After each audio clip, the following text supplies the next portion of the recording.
السلام عليكم ورحمة الله وبركاته. ازيكم يا حبايبي؟ عاملين ايه؟ يا رب تكونوا بخير.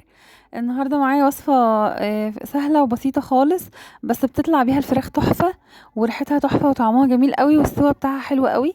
ما يكونش فيها صدر بيشد ولا اي حاجة وتبقى تحفة. بجيب الفراخ وبغسلها كويس في مية وخل، وبعدين بجيب البصلاية مبشورة وبصفيها من المية بتاعتها خالص، وبجيب المية بتاعتها وبحط فيها التوابل. عندي معلقة كمون ومعلقة كاري، معلقة فلفل اسود، معلقة بصل بودر، معلقة ملح، معلقتين زيت، ومعلقة مستردة كبيرة، ومعلقة صويا صوص كبيرة. وبقلب المكونات دي كلها في بعضها، وبعدين بجيب الفراخ بديلها طعنات كده من الظهر ومن الصدر والوراك، وبفتح فيها فتحات كتير قوي، علشان وانا بتبلها التتبيله تدخل جواها وتبقى يعني ايه مغطياها من كل النواحي، وتشرب التتبيله وتبقى طعمها تحفه يعني.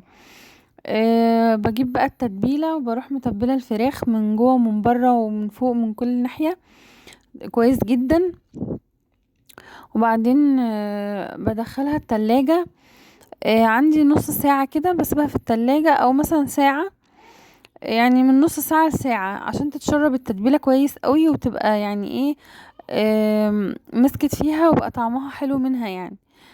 بس وبعد ما بسيبها نص ساعة في التلاجة او ساعة بطلعها وبحطها في صينية، وبغطيها بغطا او كيس حراري، مثلا بحطها في كيس حراري واربطه كويس وجواها التتبيلة كلها. انا بحبها في صينيه يعني، وبروح مغطيها بغطا بتستوي كويس، وما بيبقاش فيها اي شد ولا اي حاجه، بتستوي كويس جدا كانها اتسلقت كمان واتشوت في نفس الوقت. بتبقى ريحتها حلوه قوي جدا وطعمها جميل. جربوها وان شاء الله تعجبكم. سلام عليكم.